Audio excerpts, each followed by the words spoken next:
YCP నేత బైరెడ్డి సిద్ధార్థ్ రెడ్డిపై మంత్రి టీజీ భరత్ క్రిమినల్ పరువు నష్టం దావా వేశారు. తనపై అసత్య ఆరోపణలు చేశారని మండిపడ్డారు. త్వరలో సివిల్ పరువు నష్టం దావా వేస్తారని వెల్లడించారు. కలెక్టరేట్ ఎదురుగా బైరెడ్డి సిద్ధార్థ్ రెడ్డి చేసిన ఆరోపణలపై మంత్రి టీజీ భరత్ ఆగ్రహం వ్యక్తం చేశారు. తన కుటుంబ సభ్యులపై వ్యాఖ్యలు చేశారని మండిపడ్డారు. సిద్ధార్థ్ రెడ్డి రెచ్చగొట్టే వ్యాఖ్యలు చేశారని మంత్రి టీజీ భరత్ ఫిర్యాదు చేశారు.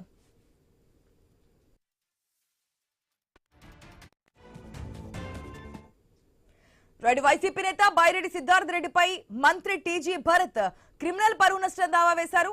తనపై అసత్య ఆరోపణలు చేశారంటూ కూడా ఆయన మండిపడ్డారు. త్వరలో సివిల్ పరువు నష్టం దావా వేస్తానంటూ కూడా ఆయన వెల్లడించారు. ఏదైతే కలెక్టరేట్ ఎదురుగా మొన్న బైరెడ్డి సిద్ధార్థ్ రెడ్డి చేసినటువంటి ఆరోపణలు ఉన్నాయో దానికి సంబంధించి మంత్రి టీజీ భరత్ కూడా ఆగ్రహం వ్యక్తం చేశారు. ఆ వ్యాఖ్యలు తన కుటుంబ సభ్యులను కూడా మాట్లాడారు. ఈ వ్యాఖ్యలు సరైనవి కాదంటూ కూడా ఆయన మండిపడ్డారు. సిద్ధార్థ్ రెడ్డి రెచ్చగొట్టే వ్యాఖ్యలు చేశారంటూ కూడా టీజీ భరత్ ఫిర్యాదు చేశారు. పూర్తి అప్డేట్స్ తెలుసుకుందాం మా ప్రతినిధి ప్రశాంత్ శర్మ ద్వారా. Good morning Prashant Sharma. ఏదైతే వైసీపీ నేత బైరెడ్డి సిద్ధార్థ్ రెడ్డిపై మంత్రి టీజీ భరత్ కేసు వేసినట్టుగా తెలుస్తోంది, డీటెయిల్స్ ఏంటి?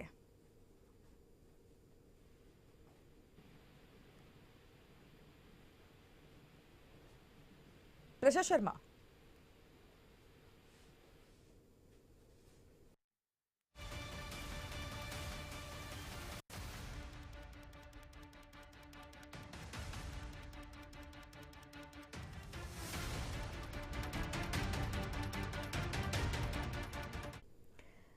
రైట్, ఏదైతే వైసీపీ నేత బైరెడ్డి సిద్ధార్థ్ రెడ్డి చేసినటువంటి వ్యాఖ్యలు ఉన్నాయో ఆ వ్యాఖ్యలకు సంబంధించి మంత్రి టీజీ భరత్ క్రిమినల్ పరువు నష్టం దావా వేశారు. తనపై అసత్య ఆరోపణలు చేశారంటూ కూడా మంత్రి మండిపడ్డారు. త్వరలో సివిల్ పరువు నష్టం దావా వేస్తారంటూ కూడా ఆయన వెల్లడించినటువంటి సిచ్యువేషన్. పూర్తి అప్డేట్స్ తెలుసుకుందాం మా ప్రతినిధి ప్రశాంత్ శర్మ ద్వారా. ప్రశాంత్ శర్మ, ఏదైతే బైరెడ్డి సిద్ధార్థ్ రెడ్డి వైసీపీ నేత కలెక్టరేట్ ఎదురుగా చేసినటువంటి కామెంట్ సంబంధించి మంత్రి టీజీ భరత్ క్రిమినల్ కేసు నమోదు చేసినట్టు తెలుస్తోంది, డీటెయిల్స్ ఏంటి?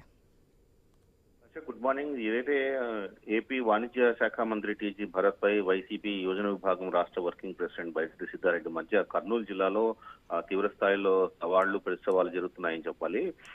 మొన్నటి రోజున ఎవరైతే కర్నూలు టౌన్ ఇటీవల సతీష్ అనే యువకుడు ఆత్మహత్య చేసుకోవడం, అలాగే వైసీపీ చెందిన బాలు అనే కార్యకర్తను పోలీసులు వేధించిన అంశంపై బైరెడ్డి సిద్ధారెడ్డి కలెక్టరేట్ ఎదురా పోలీస్ స్టేషన్ ధర్నా చేశాయి. ఈ ధర్నా సందర్భంగా టీడీపీ నాయకులు తర్వాత మంత్రి భరత్ టార్గెట్ చేస్తూ ఆయన తీవ్ర ఆరోపణలు చేశారు. కేసులు కేవలం టీజీ భరత్ అండతోనే పోలీసులు తప్పుడు కేసులు పెడుతున్నారంటూ వేధించడం, తర్వాత తనపై విమర్శలు చేసేవారికి, సెల్ఫీ వీడియోలు తీసేవారికి, తన ఇంటి మీదకి వచ్చేవారికి మంత్రి భరత్ 10,000 నుంచి 20,000 వరకు ప్రత్యేకంగా నజరానాలు ఇస్తున్నారంటూ కూడా ఆయన కామెంట్ చేయడం జరిగింది. ఆత్మహత్య చేసుకున్న సతీష్ కుటుంబానికి న్యాయం చేయడంలో మంత్రి విఫలమయ్యారని, ఏ కుటుంబానికి ఫార్మా కంపెనీ డబ్బులు వచ్చాయో తానే బయట పెడతానని కూడా బయట చేసినటువంటి ఆరోపణలు మొత్తానికి సంచలనంగా మారాయి. అట్లాగే తర్వాత ఆడుదాం ఆంధ్ర కార్యక్రమంలో 600 కోట్ల అవినీతి జరిగిందని ఆరోపించారని, కానీ విజిలెన్స్ లో కేవలం 40 కోట్లు మాత్రం తేలిందని చెప్పి ఇది కావాలని తనపై కుట్ర చేస్తున్నారంటూ కూడా బైరెడ్డి సిద్ధార్థ్ రెడ్డి కామెంట్ చేయడం. దీనిపై కూడా మంత్రి టీజీ భరత్ స్ట్రాంగ్ గానే కౌంటర్ ఇచ్చారు. తర్వాత వచ్చేసి బైరెడ్డి సిద్ధారెడ్డి కేవలం మాటలు చెప్పడానికి ముందుకొస్తాడు, రాజకీయాల్లో ఆయన ఒక జోకర్ అంటూ కూడా తీవ్రమైన విమర్శలు చేసినటువంటి పరిస్థితి నేపథ్యంలో మొత్తానికి కర్నూలు జిల్లాలో ఇరు వర్గాల మధ్య టీడీపీ వైసీపీ మధ్య ఒక పెద్ద మాట యుద్ధం నడుస్తుందని చెప్పారు.